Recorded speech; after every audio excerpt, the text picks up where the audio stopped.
Muy buenos días para todos y para todas. En esta ocasión vengo a hablarles del tema de proyectos sociales de la asignatura Proyectos Sociales 1. Para abordar el tema de proyectos sociales es necesario abordar todo el tema de la estructura que tiene la República de Colombia.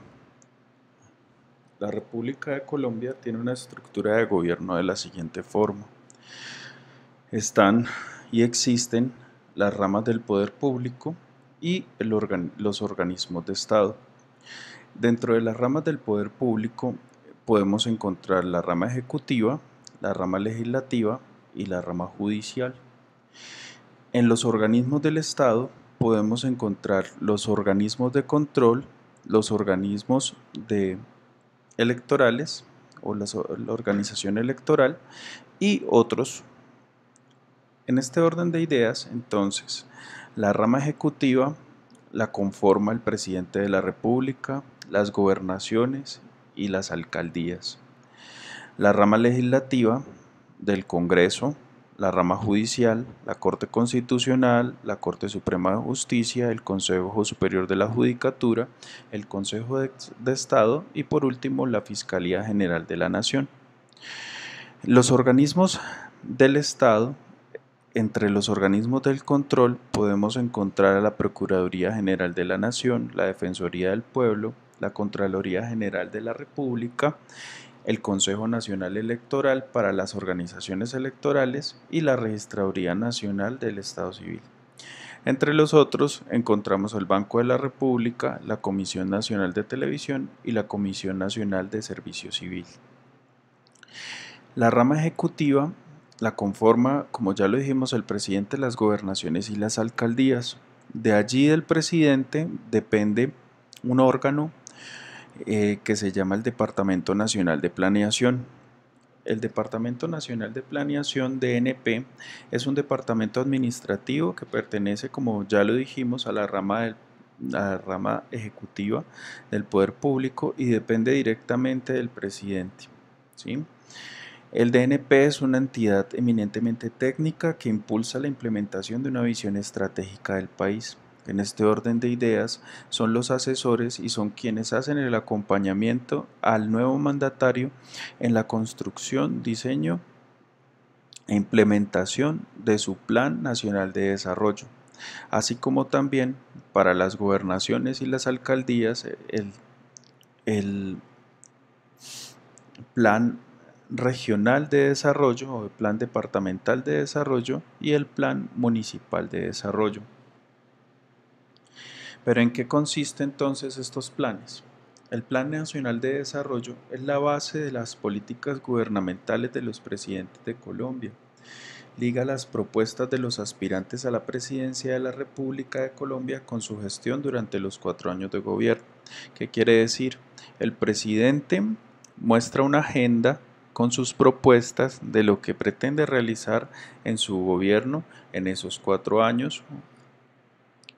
El Departamento Nacional de Planeación lo que ayuda es a verificar las necesidades, sectorizándolas y elaborando y ayudando estratégicamente a construir esos planes, programas y proyectos para la ejecución de los, los ejes estratégicos en cada una de las zonas del país.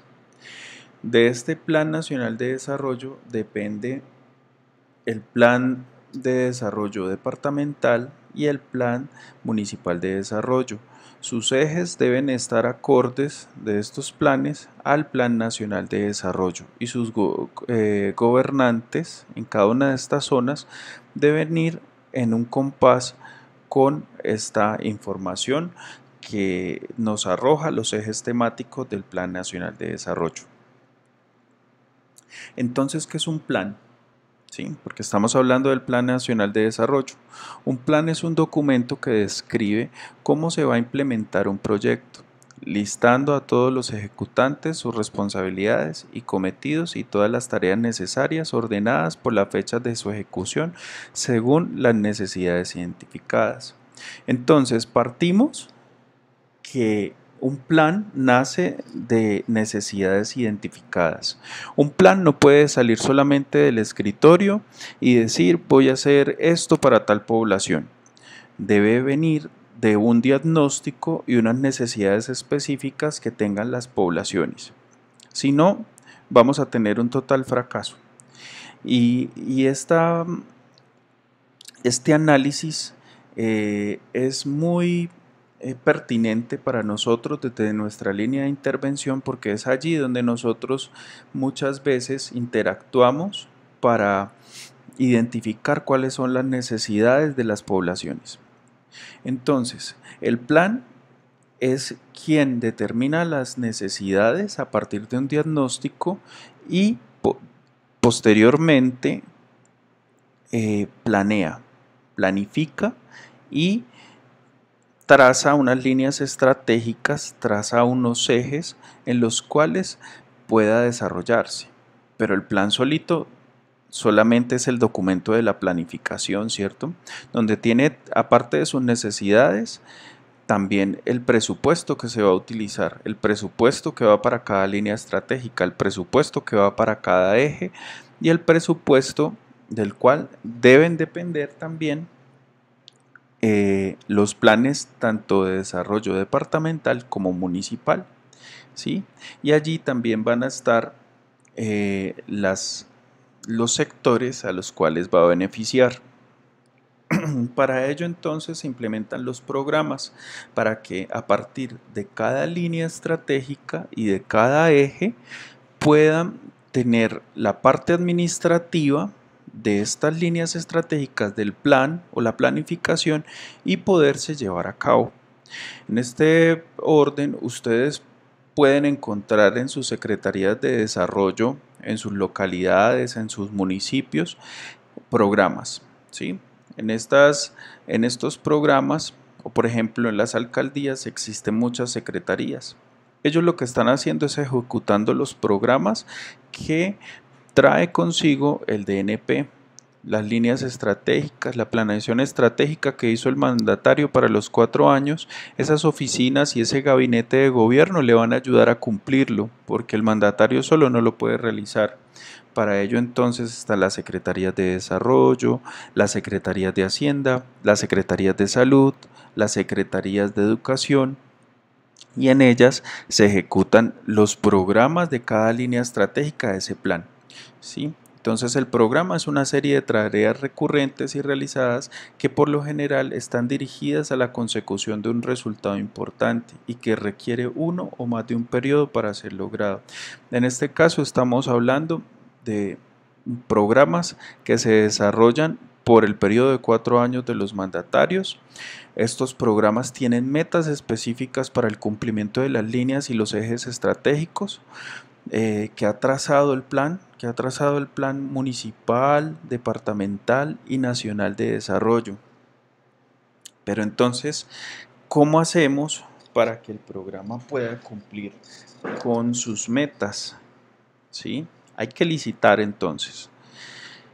Y entra la tercerización, ¿sí? Acá entra la tercerización para poder ejecutar los proyectos. De los programas salen los proyectos, y estos proyectos no los hace directamente el mandatario, no los hace directamente el programa, la secretaría, sino se licita para que se ejecute el proyecto, que es la mínima expresión del plan en el cual se van a llevar ya a cabo las actividades y a ejecutarse.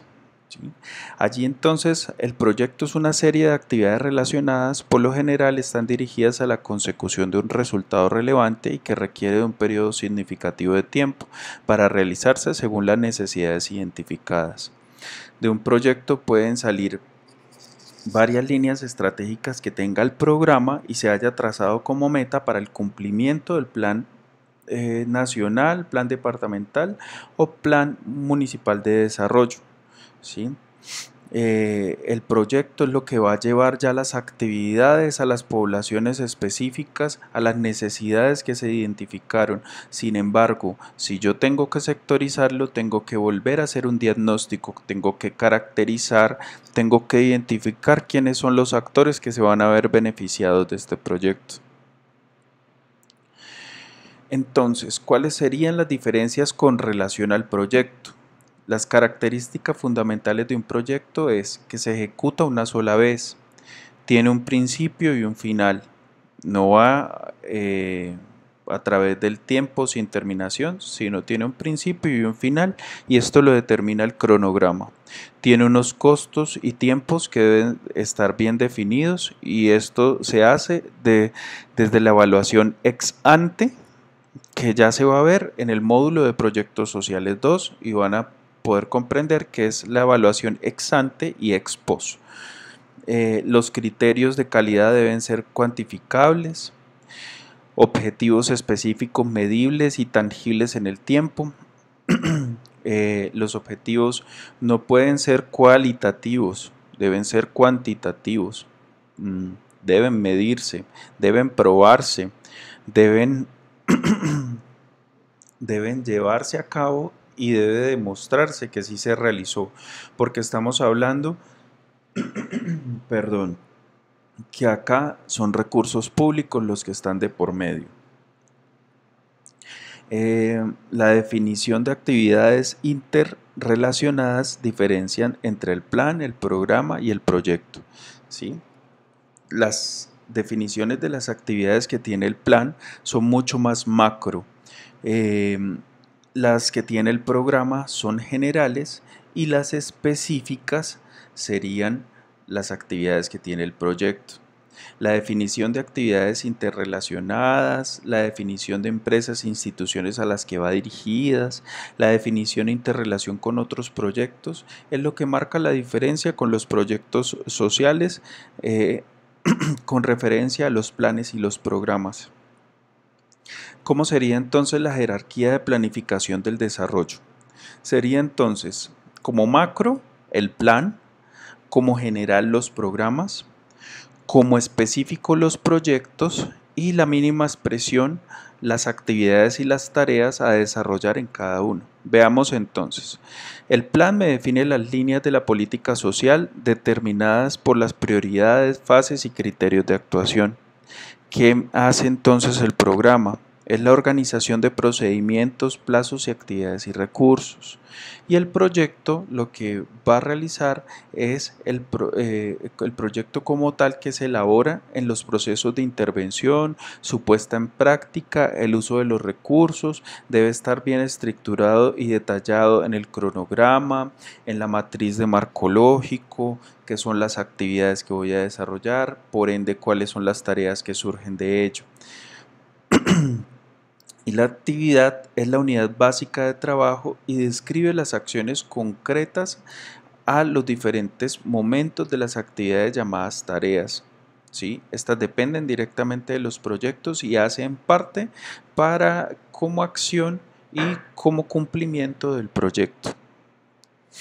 El proceso de planificación estratégica podemos entonces definirlo por 4 aspectos: un diagnóstico de identificación del problema de forma inicial, la planificación de lo que voy a realizar, la ejecución de lo que me comprometí a realizar, y la evaluación de cómo fue y qué transformaciones se dieron con el proyecto que ejecuté.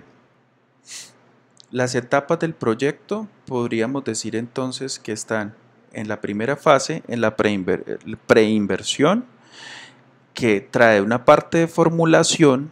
La parte de formulación, hago primero una identificación del problema, como se los dije, que sería el diagnóstico, que sería la situación actual, la situación esperada y las alternativas de solución.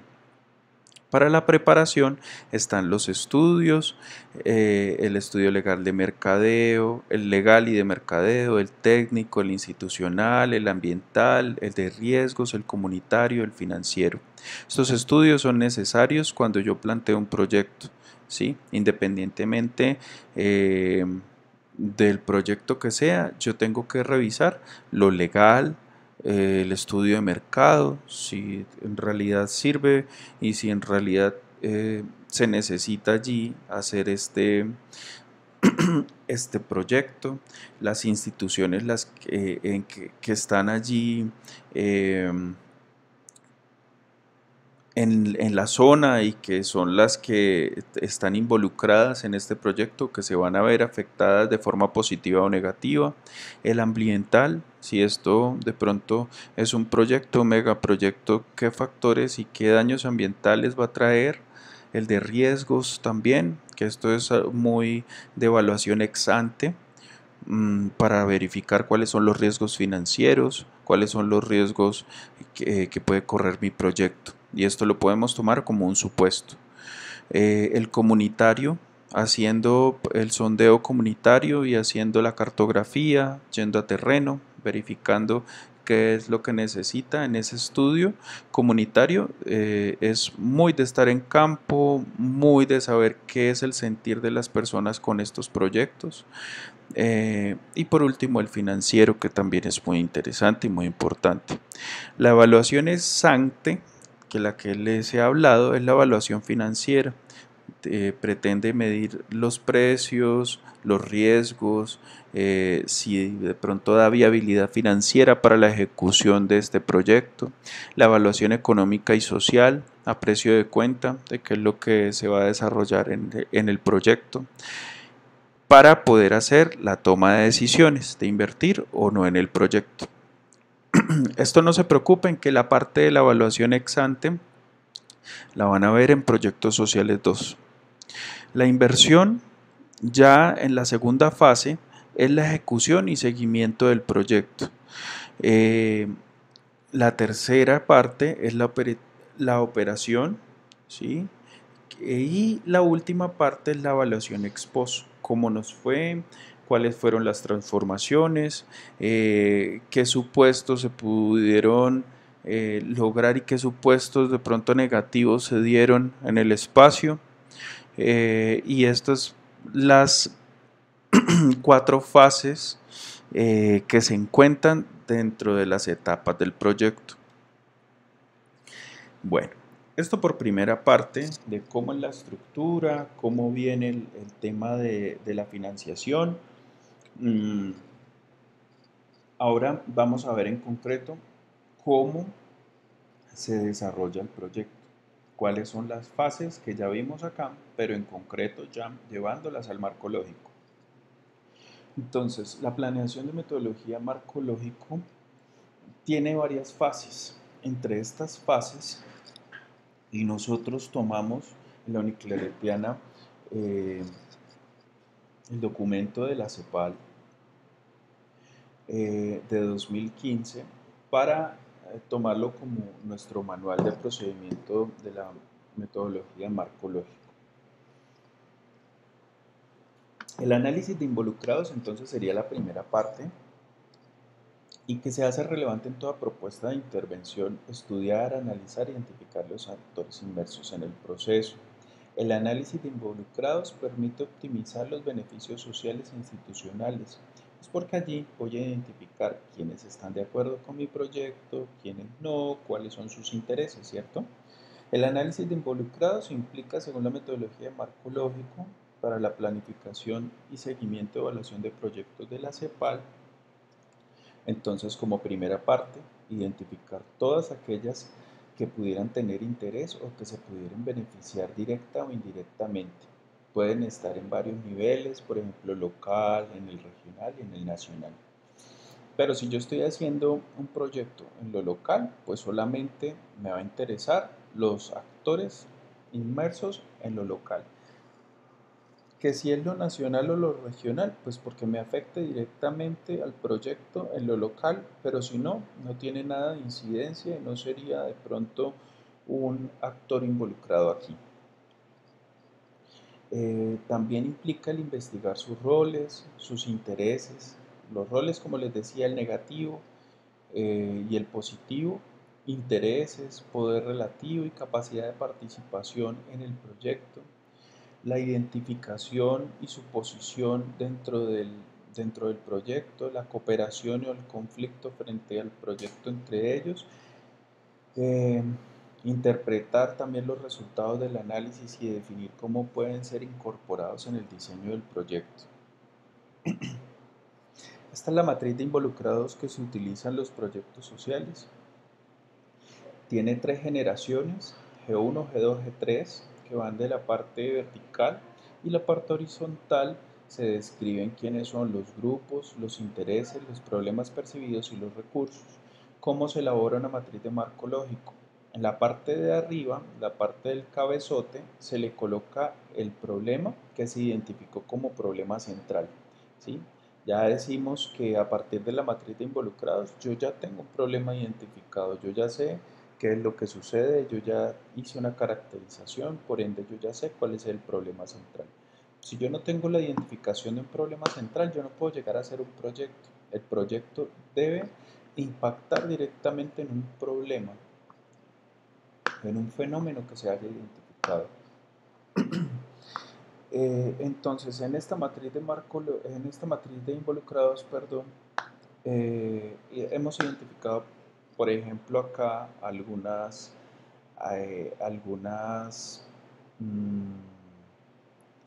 algunos ejemplos que podemos llevar a la elaboración de un proyecto.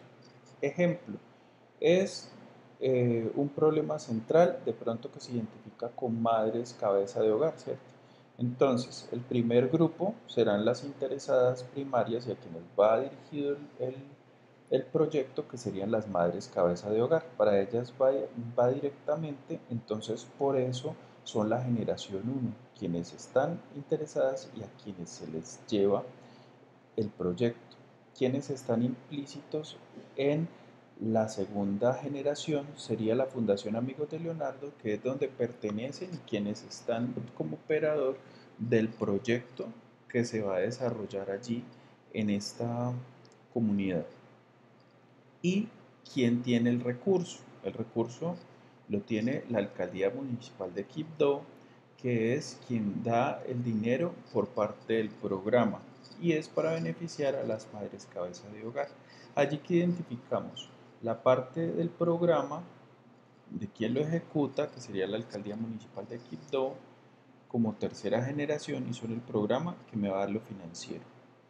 Identificamos quiénes están en la mitad, quiénes son los intermediarios, sería la Fundación Amigos de Leonardo, que son el operador, y sería como fin último el beneficio de las madres cabeza de hogar. Ahora, identifico cuáles son los intereses de cada uno de estos actores. Ejemplo, los intereses de las madres cabeza de hogar es obtener habilidades para el trabajo y el emprendimiento. El interés de la Fundación Amigos de Leonardo es dar cumplimiento al proyecto ejecutado y empoderado por las madres cabezas de hogar con habilidades para el trabajo. Y por último, el de la Alcaldía Municipal de Quibdó, que es cumplir con las metas del plan de desarrollo que se trazó. Como ven, esto es una cadena, y es una cadena de cumplimiento de metas, de llevar desde una meta hasta el fin, que son las personas a quienes va dirigido el proyecto. Ahora vamos a ver cuáles son los problemas percibidos por cada uno de estos actores. Sería, por ejemplo, por las madres cabezas de hogar, el desempleo y la falta de oportunidades.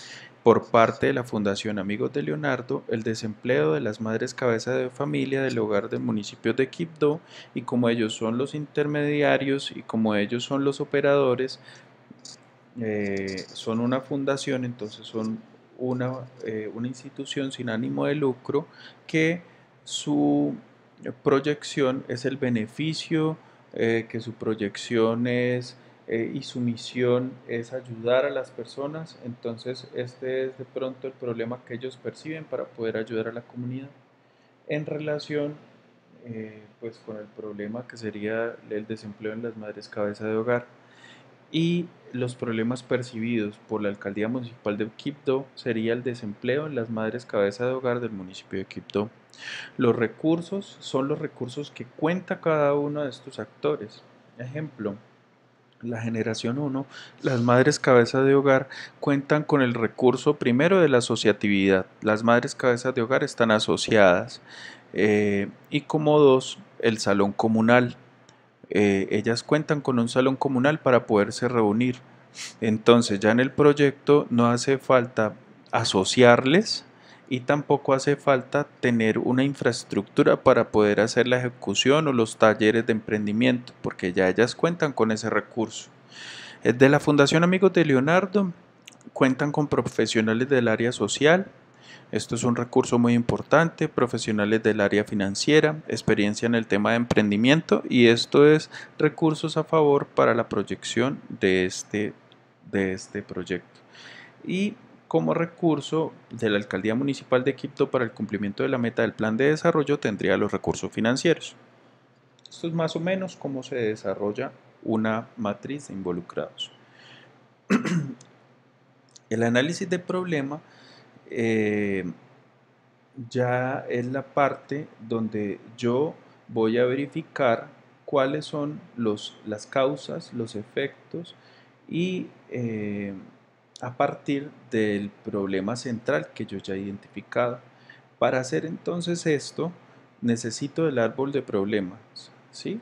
Que el árbol de problemas me ayude a identificar, a examinar y identificar las causas de los posibles problemas o del posible problema central. El problema o el árbol de problema tiene casi siempre esta misma estructura que tiene las causas, que son las raíces del problema, el tronco del árbol sería el problema central y los efectos serían las ramas del árbol. Pero entonces, ¿cómo lo vamos a llevar a cabo en el proyecto? Vamos a cambiar entonces el problema que estábamos haciendo con las madres cabeza de hogar y digamos que el problema es la alta accidentabilidad de los automotores en una zona específica. Entonces, ¿qué puede causar la alta accidentabilidad de los automotores si este es mi problema central? La imprudencia de los conductores, las calles en mal estado, los vehículos en mal estado, vehículos como parte causal de segunda generación o segunda categoría, podríamos tener los vehículos obsoletos, el mal mantenimiento de vehículos, y esto puede ser una causa de las cuales haya alta accidentabilidad en la zona.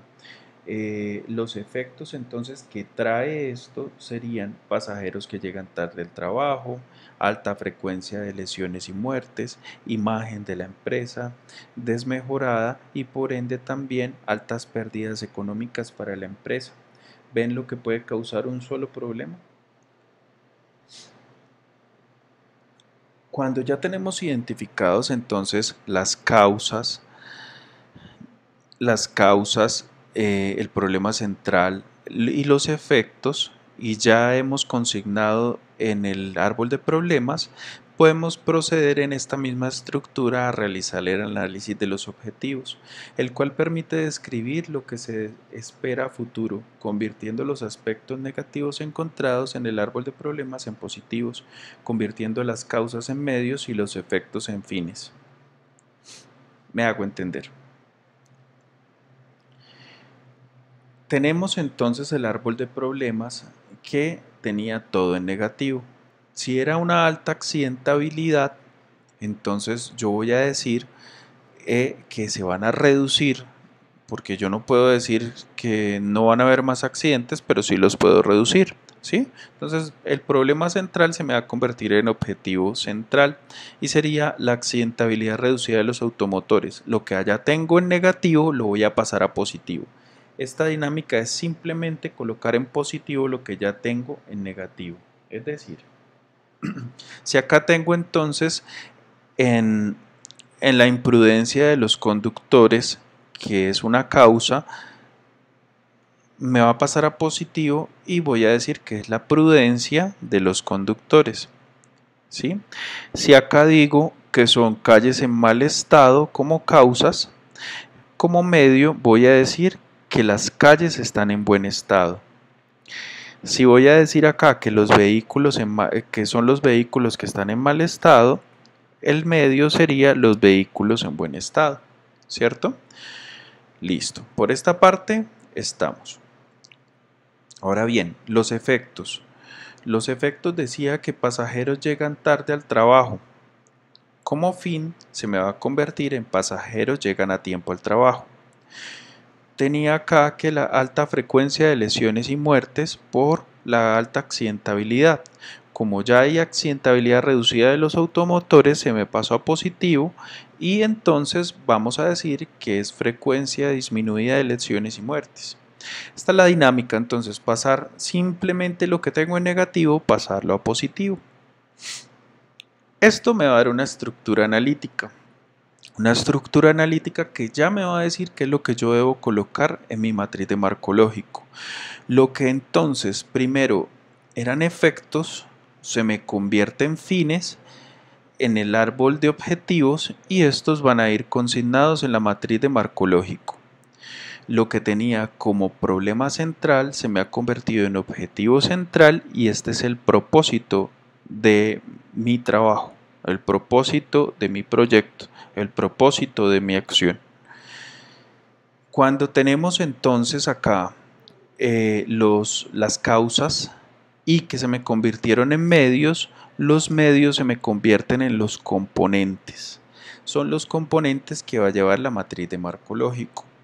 Y si tuve categorías de nivel 2, en la parte de los efectos, en la parte de las causas y luego de los medios, entonces estas se me van a convertir en actividades. Si no, debo formularlas teniendo en cuenta lo que me arrojó los medios, ¿sí? Esto es lo que va a ir en las actividades. Según lo que tenga en los medios, se me tiene que salir de allí algunas actividades para el desarrollo y para el cumplimiento y para el mejoramiento de esta problemática o este factor o este fenómeno que se está desarrollando en la comunidad. La matriz de marco lógico presenta de forma resumida los aspectos más relevantes del proyecto de intervención, las metas y los riesgos que se tendrán en su realización. Además de esto, relaciona 4 columnas que son un resumen narrativo, los indicadores, los medios de verificación y los supuestos. Esta es la estructura que debe tener la matriz de marco lógico. Como ya vimos, el fin o los fines, que se formulan casi siempre 3, deben ir acá, que son los efectos del árbol de problemas, que son los fines de los objetivos del árbol de objetivos cuando ya esto pues hice el procedimiento y pasó a positivo. Entonces acá voy a colocar los fines. Acá voy a colocar el propósito, que era el problema central, se me convirtió en el objetivo central y por ende lo consigno acá en el propósito. Luego los componentes, que eran las causas, luego fueron los medios y se me convirtió en el componente.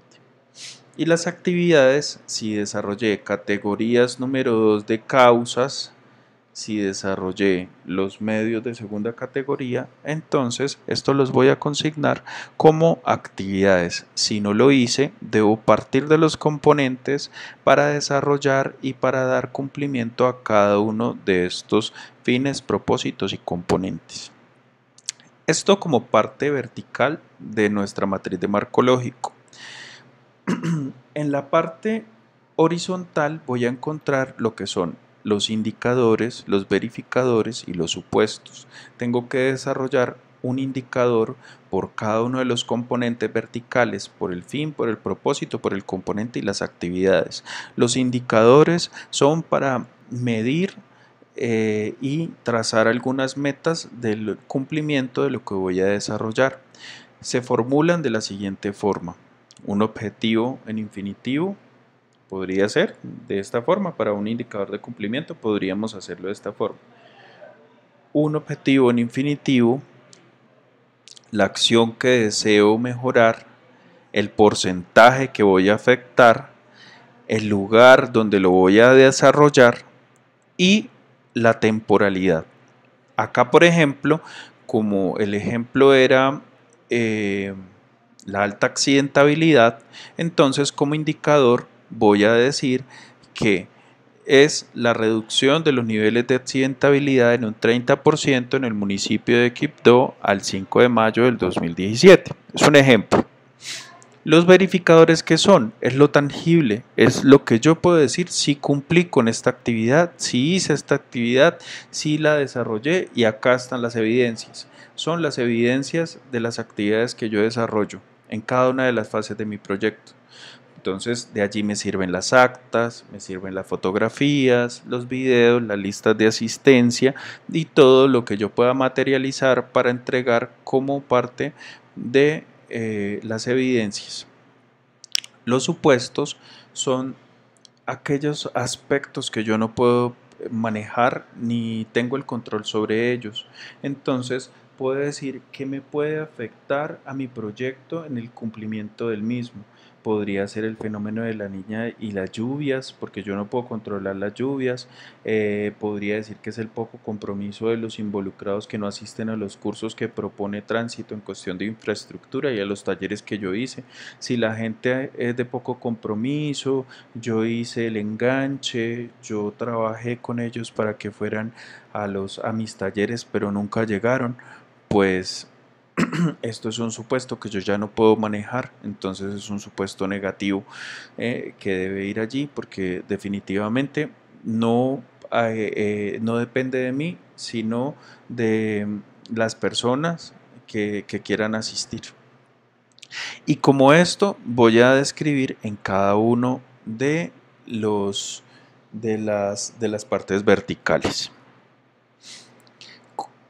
Bueno, ya entonces el fin de un proyecto es una descripción de la solución del problema de nivel superior e importancia nacional, sectorial o regional que se han diagnosticado. Si por ejemplo el problema principal en el sector de salud es una alta tasa de mortalidad materna e infantil en la población de menores ingresos, el fin sería reducir la tasa de mortalidad materna e infantil en esa población.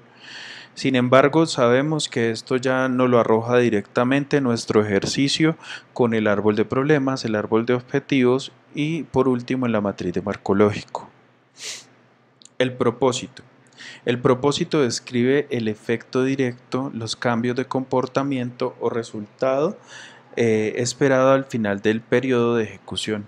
Es el cambio que fomentará el proyecto. Es una hipótesis sobre lo que debería ocurrir a consecuencia de producir y utilizar los componentes. Y los componentes son las obras, estudios, servicios y capacitación específicas que se requieren que se produzca la gerencia del proyecto dentro del presupuesto que se le asigna. Cada uno de los componentes del proyecto tiene que ser necesario para lograr el propósito. Es razonable suponer que si los componentes se producen adecuadamente, se logrará el propósito. Este componente, recuerden de dónde salía, de nuestro árbol de problemas y de nuestro árbol de objetivos. Las actividades como la mínima expresión son aquellas que el ejecutor tiene que llevar a cabo para producir cada componente e implica la utilización de recursos. Es importante elaborar una lista detallada de actividades debido a que el punto de partida del plan de ejecución, las cuales deben estar en orden cronológico y agrupadas por componente. Por último serían los supuestos, que ya hablamos de ellos, que son los que no dependen de nosotros y en cada proyecto comprende riesgos ambientales, financieros, institucionales, sociales, políticos, climatológicos u otros factores que pueden hacer que el mismo fracase. La matriz de marco lógico requiere que el equipo de diseño de proyecto identifique los riesgos en cada etapa. Es para esto que se hace la evaluación ex ante, que yo digo cuáles son los riesgos que puede tener mi proyecto para ver si tiene viabilidad, y estos son los supuestos que yo debo colocar allí, que yo debo identificar, porque estos no los manejo yo, estos no dependen de mí, son cuestiones climatológicas, políticas, sociales, que eso ya no depende de nosotros. La actividad, el componente, el propósito y el fin es el riesgo que se expresa como un supuesto que debe ser cumplido para avanzar en el nivel siguiente de la jerarquía de objetivos. Teniendo ya estas partes, que es más o menos lo que aborda nuestro módulo de proyectos sociales 1, entramos a hablar del fundraising, que es la búsqueda de recursos. En realidad en español esto es lo que podría de pronto traducir. ¿Qué es la definición? Vamos a tomar entonces la definición de fundraising, que son los pues de Fabish, porque hay muchas definiciones en torno a esto. ¿Y qué es lo que define? Por ejemplo, Fabich en el 2002 define como el proceso de planificación estratégica para captar dinero, bienes, tiempo y conocimientos con los que se realizan los objetivos de interés general. Entonces, ¿en qué momento se utiliza el fundraising? Si yo tengo un proyecto que es ya no con presupuesto público, sino que ya depende de un proyecto que yo quise elaborar, aparte de un programa que yo tengo en mi fundación, de un plan estratégico en mi fundación, y yo decidí hacer un proyecto, pero no tengo el recurso como ejecutarlo, licité con la parte pública y no hay el recurso porque no está la meta dentro del plan de desarrollo. Yo puedo acudir a las diversas eh, plataformas o organizaciones que ayudan para poder yo ejecutar mi proyecto y inyectan dinero para yo poderlo ejecutar, para yo poder hacer algo. Casi siempre son de corte internacional, y que yo puedo contar con ellas presentándoles mi proyecto para yo poder obtener de allí recursos y poder ejecutar a feliz término mi proyecto cuando lo hago directamente con recursos de la parte privada y que no cuento con nada del sector público. Acá en Colombia, por ejemplo, contamos con una agencia presidencial de cooperación, que es la APC. ¿Qué es lo que hace la Agencia Presidencial de Cooperación? Ha creado una estratégica la Presidencia de la República para articular los recursos de los componentes internacionales con el sector privado nacional e internacional, buscando que los proyectos que se desarrollen en los territorios de posconflicto cuenten con recursos adicionales que permitan su continuidad, crecimiento y el cierre de brechas. Allí entonces hablábamos en una primera parte que hay unas plataformas que pueden inyectar dinero directamente a los proyectos cuando son de carácter privado. Sin embargo, si tienen un componente que mezcla también lo público y lo privado y que beneficia también líneas estratégicas, eh, la APC y que tienen que ver también con postconflicto sobre todo y con lo rural, con lo ambiental, con la formación y capacitación para excombatientes. En este orden de ideas, eh, en este orden de ideas, entonces se va a, a pedir la colaboración de la PC para que ellos nos colaboren con el tema de la inyección del recurso. ¿Cómo? ¿De qué manera entonces lo podemos hacer? Articulando empresas, fundaciones, entidades del gobierno y regionales alrededor del proyecto de cooperación internacional existentes de proyectos liderados por entidades públicas y privadas a nivel territorial en las siguientes áreas estratégicas: construcción de paz, desarrollo rural, conservación, sostenibilidad ambiental de acuerdo a la hoja de la ruta trazada por la APC Colombia. ¿Cómo es su modelo de gestión? Su modelo de gestión o su metodología de acción inicia con las empresas y las fundaciones, ¿cierto? ¿Qué es lo que hace? Eh, necesita esta empresa y fundación privada, necesita el recurso y de la parte técnica para su elaboración.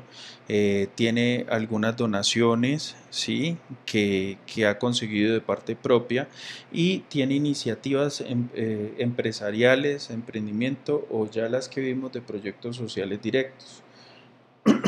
Pero aún así no puede ejecutarse porque hace falta algún recurso para maximizar pues la viabilidad financiera. En este caso entonces la APC Colombia toma del sector público y la cooperación internacional recursos que tienen proyectos y programas, conocimientos y experiencias, mediciones de impacto para conectarlos con estas fundaciones y poder captar el recurso eh, y así hacer materializar pues el fundraising allí en cada una de estas fundaciones. En esto consiste la cooperación internacional con respecto a las donaciones y lo financiero, ¿sí? Lo que en algún momento ustedes me preguntaban o nos preguntaban bueno, ¿y el fundraising qué? El fundraising tiene que ir luego de la planeación del proyecto, de la formulación, ¿sí? Para ello necesitamos primero saber cuál es la necesidad, formular cuáles van a ser las estrategias y así poder licitar y así poder buscar el recurso de esta cooperación internacional. De esto básicamente comprende nuestro curso. Este curso de proyectos sociales es para aplicarlo, es para desarrollar, es para tener ideas, tomar el manual de marcológico que se les ha dejado en sus aulas y leer y con una idea empezar a desarrollar, porque solamente de forma magistral no se comprende, hay que aplicarlo. Esta asignatura es teórico-práctica, hay que realizarla.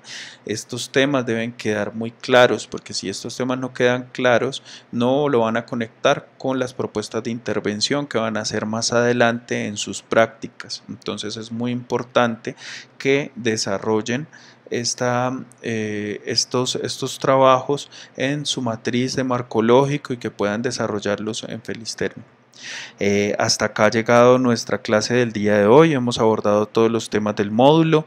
Queda por recomendarles ya lo que les comento, de aplicarlo para que cuando lleguen a Proyectos Sociales 2 sepan cómo aplicar ya la evaluación ex ante y la evaluación ex post. Recuerden que después de la ejecución va la evaluación y es el segundo tema para Proyectos Sociales 2. Les agradezco mucho por haberme escuchado, por haber atendido este llamado. Estamos entonces a su entera disposición con lo que requieran dentro de sus dudas y sugerencias. Hasta luego, un abrazo para todas y todos.